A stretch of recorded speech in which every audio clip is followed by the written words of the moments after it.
நம்ம தொடர்ந்து பேசலாம். தற்போது மனுதாரர்களில் ஒருவரான புகழேந்தி நீதிமன்ற வளாகத்தில் செய்தியாளர்களை சந்தித்து வருகிறார். நேரலை காட்சிகள். நேற்றைய தினம் நீங்க பாத்தீங்கன்னா தூக்கமே இல்லை அதை பார்த்ததிலிருந்து எனக்கு. ஏன்னா அந்த தாய் உயிரிழந்தார்கள். அவர்கள் உயிரிழந்த பின்னால் 4 வருடம் ஆட்சிக்கு அவர்கள் தான் காரணமானார்கள். அவர்கள் மறைவு என்ற ஒன்று இல்லாமல் போயிருந்தால் பழனிசாமி முதலமைச்சராக இருக்க முடியாது. அந்த பிச்சையையும் அம்மா தான் போட்டார்கள். அந்த தாய் தான் 3.72 கோடியை பணத்தை அங்கே ஒதுக்கினார்கள். நேற்றைய பிரச்சனை உங்களுக்கு தெரியும். அம்மா படமும் தலைவர் படமும் இல்லாம அத்திக்கடவு அவிநாசி திட்டத்திற்கு செல்கிறார். அவர் கவலையே படவில்லை. இந்த விவசாயிகள் நோட்டீஸ் கொடுத்தோம், இன்விடேஷன் கொடுத்தோம், அதில் அம்மா படம் கிடையாது. அது சில பேர் நியாயமா பேசிட்டு இருக்காங்க.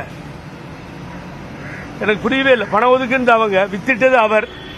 ஆனால் அவரது படம் இல்லை, தலைவர் படம் இல்லை. தயவு செஞ்சு பழனிசாமி ஆதரிக்கின்ற நீங்கள் மன வலியோடு சொல்லுகின்றேன், யாராக இருந்தாலும் எம்ஜிஆர் ஜெயலலிதா என்கின்ற மாபெரும் தலைவர்கள் படத்தை தூக்கி வீட்டிலிருந்து வெளியே எரிஞ்சிருங்க. உங்க வீட்டில் இருக்கவங்க கூட ஒத்துக்க மாட்டாங்க.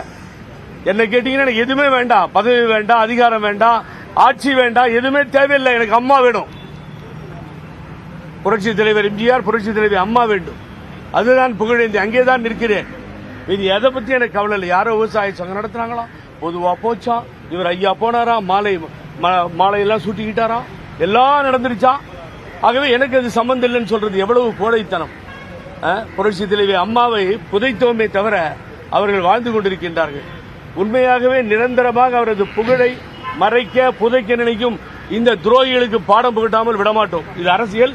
ஏன் இங்க கொண்டு வந்தேன்னு கேட்டீங்கன்னா, இந்த கோர்ட் மேட்டர்ல உங்களுக்கு ஓபனா சொல்லிடுறேன், இப்படிப்பட்ட பழனிசாமி தோல்விக்கப்பட வேண்டும் என்பதுதான் எனது எண்ணமும் நோக்கமும். அது நடந்தே நடக்கும்.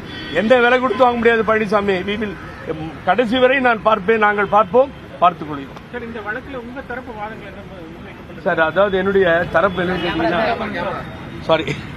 என்னுடைய தரப்பு வாதம், எங்களுடைய தரப்பிலே நாங்கள் so many representation pending before the election commission of India. பல நான் கொடுத்த மனுக்கள் பெண்டிங் இருந்தது. நான் டெல்லியில் போய் கேஸை போட்டு ஆர்டரை வாங்கி அதை பரிசீலிக்க வேண்டும் உடனடியாக உத்தரவு போட்டாங்க டெல்லி உயர்நீதிமன்றம். அதை தேர்தல் ஆணையம் பரிசீலிக்கவில்லை, தாமதப்படுத்தியது, கண்டெம்ட் போயிட்டான். இது ஒரு பக்கம் நடந்துகிட்டே இருக்கு. ஆனா இன்னொரு பக்கம் என்னன்னா, இங்கே என்னுடைய பெயரையும் போட்டு இவங்க பெயரெல்லாம் போட்டு எல்லாத்தையும் போட்டு 2 பேரை கூப்பிட சொன்னா. காரணம் பாருங்களேன், 2 பேர் கூப்பிட சொன்னா 7-8 பேரை கூப்பிட்டாங்க. தப்பு, உங்க ஆணையை மீறிட்டாங்க அப்படின்னு சொல்லி நீதிபதி கிட்ட சொல்லி அவர் என்ன பண்ணிட்டார், இதுல ஒரே குழப்பமா இருக்கேன்னு சொல்லி இன்டர்வியூ ஸ்டே கொடுத்தார். இப்போ அதை பூராத்தையும் எக்ஸ்பிளைன் பண்ணி நாங்கள் சொல்லிட்டோம். எங்க கேஸ் டெல்லி கேஸ், மற்ற கேஸ் இப்படி போடப்பட்டது. ஆகவே தேர்தல் ஆணையத்திற்கு இந்த பாராட்டு மூலியமா முழு அதிகாரம் உண்டு, கேட்பதற்கு அதிகாரம் உண்டு. இது சின்னத்தை அவங்க தான் கொடுக்குறாங்க, ரெகக்னேஷன் அவங்க தான் கொடுக்குறாங்க. தேர்தல் ஆணையத்தில் உட்கட்சி தலையிடக்கூடாது உட்கட்சி விஷயத்தில்னா புது மாதிரியே இல்லை இந்த வாதம்.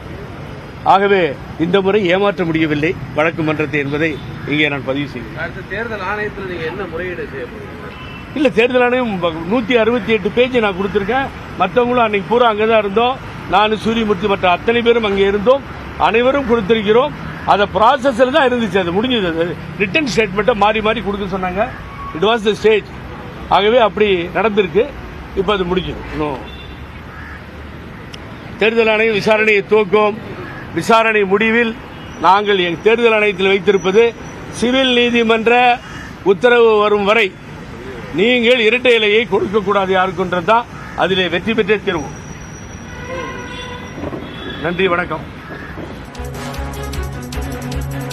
சென்னை உயர்நீதிமன்ற வளாகத்தில் மனுதாரர்களில் ஒருவரான புகழேந்தி செய்தியாளர்களை சந்தித்த காட்சிகளை பார்த்தோம். தொடர்ந்து நம்மோடு தொலைபேசி வாயிலாக இணைந்திருக்கிறார் மூத்த பத்திரிகையாளர் திரு துக்ளக் ரமேஷ் அவர்கள். சார் வணக்கம். சென்னை உயர்நீதிமன்றம் இந்த விவகாரத்தில் தேர்தல் ஆணையம் விசாரிக்க தடை இல்லை என்கிற உத்தரவை பிறப்பித்திருப்பதன் மூலமாக இது எடப்பாடி பழனிசாமிக்கு பின்னடைவாக பார்க்கப்படுகிறதா? நிச்சயமாக இந்த ஆணை என்பது, சென்னை உயர்நீதிமன்றத்தினுடைய உத்தரவு என்பது பின்னடைவுதான்.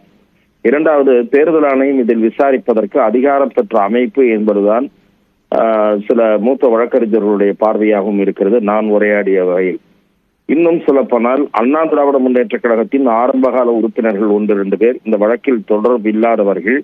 அவர்களோடு விதிகளில் மிக முக்கியமானவற்றை மாற்றவே முடியாது. குறிப்பாக ஒரு விதி, பொதுச் செயலாளர் என்று திரு சைதை துரைசாமி அவர்கள், அது புரட்சித் தலைவர் எம்ஜிஆரோடு இது பற்றி உரையாடியவர். அவர் கூட அண்மையிலே ஒரு கட்டுரையில் தெரிவித்திருந்தார், ஆகவே இவர்கள் விருப்பத்திற்கு இதையே மாற்றி இருக்கிற காரணத்தால் இது ஒரு வலுவான சாரமுள்ள முறையீடுதான் சிலரால் தேர்தல் ஆணையத்தில் செய்யப்பட்டிருக்கிறது. ஆகவே இது விசாரணைக்குரியதுதான், ஆய்வுக்குரியதுதான். நீதிமன்றம் சரியான உத்தரவை பிறப்பித்திருப்பதாகவே நான் பார்க்கிறேன்.